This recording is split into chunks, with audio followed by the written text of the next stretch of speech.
नमस्कार, आप देख रहे हैं समदर्शी न्यूज और मैं हूं अंशिता जैन। आप सभी का स्वागत है। आज हम आपको एक महान संगीतकार के जीवन पर प्रकाश डाल रहे हैं। हम बात कर रहे हैं प्रसिद्ध संगीतज्ञ विष्णु दिगंबर पलुस्कर की। जी हाँ, तो चलिए हम शुरुआत ऐसे करते हैं। व्यक्तित्व के बारे में बात करने जा रहे हैं जिनका निजी जीवन कष्टपूर्ण रहा है, लेकिन संगीत के लिए उन्होंने बहुत ही महत्वपूर्ण कार्य किए हैं। इन्होंने संगीत और गायकों को सम्मान दिलाने के लिए देश भर में संगीत का प्रचार प्रसार किया।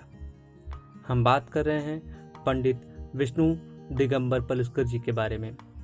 तो आइए जानते हैं उनके जीवन की कुछ महत्वपूर्ण घटनाओं को और उनके द्वारा किए गए कार्यों को। विष्णु दिगंबर पलुस्कर जी का संबंध ग्वालियर घराने से रहा है। इनका जन्म 18 अगस्त 1872 को कुरुंदवाड़ क्षेत्र के बेलगांव नामक स्थान पर हुआ। इनकी माता का नाम गंगा देवी और पिता का नाम दिगंबर गोपाल था। इनके गुरु बाल कृष्ण बुआ इचल करंजीकर जी थे। इनके पिताजी ने इन्हें एक अच्छे स्कूल में भेजना शुरू किया, लेकिन एक बार दिवाली के दिन ही आतिशबाजी करते समय उनकी आंखें चली गईं, जिसके कारण उन्हें अपनी शिक्षा को बंद करना पड़ा।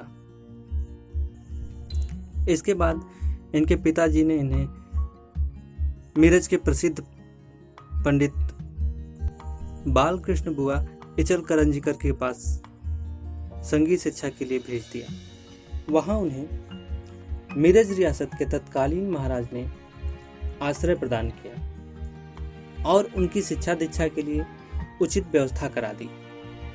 एक बार मिरज में एक सार्वजनिक सभा का आयोजन हुआ। रियासत के सभी प्रतिष्ठित व्यक्तियों को निमंत्रण दिया गया था। राजाश्रय प्राप्त होने के कारण पंडित विष्णु दिगंबर जी को भी आमंत्रित किया गया था, लेकिन उनके गुरु जी को नहीं बुलाया गया था। इसका कारण पूछने पर उन्हें जवाब मिला कि अरे, वो तो गवैये हैं, उन्हें क्या आमंत्रित किया जाए। अपने गुरु के विषय में इस तरह के शब्द सुनकर उनको बहुत पीड़ा हुई। वो सोचने लगे कि समाज में संगीतज्ञों की बहुत ही दयनीय स्थिति है, और इसके बाद ही उन्होंने मिरज छोड़कर देश के अलग अलग हिस्सों में देशाटन किया और वहां पर संगीत के कार्यक्रमों का आयोजन किया और संगीत का प्रचार प्रसार किया। 1896 में सतारा में उनका पहला सफल कार्यक्रम आयोजित हुआ। इसके बाद उन्होंने बड़ौदा, ग्वालियर, दिल्ली, भरतपुर, लाहौर, श्रीनगर और इलाहाबाद आदि स्थानों पर यात्रा करके संगीत का प्रचार प्रसार किया। उन्होंने उस समय के प्रचलित गीतों में से भद्दे शब्दों को निकालकर भक्ति रस के सुंदर शब्दों को रखा। 5 मई 1901 को लाहौर, जो उस वक्त भारत में ही था, वहां पर उन्होंने प्रथम संगीत विद्यालय की स्थापना की, जिसका नाम था गांधर्व महाविद्यालय। विद्यालय को ठीक ढंग से चलाने के लिए पंडित जी को कई बार आर्थिक संकटों का सामना करना पड़ा। संगीत का कार्यक्रम करने पर उन्हें जो कुछ भी धन प्राप्त होता था वो सब संस्था को चलाने के लिए लगा देते थे। विद्यालय प्रारंभ करने के काफी दिन तक किसी बच्चे ने स्कूल में दाखिला नहीं करवाया, लेकिन पंडित जी अकेले ही तानपुरा लेकर अपना रियाज करते रहते थे। बाद में धीरे धीरे लोग वहां आना शुरू हुए और वो विद्यालय चल पड़ा। इसी बीच उनके पिताजी का देहांत हो गया। वो विद्यालय के कार्य में इतने व्यस्त थे कि वो उस समय घर भी नहीं जा सके।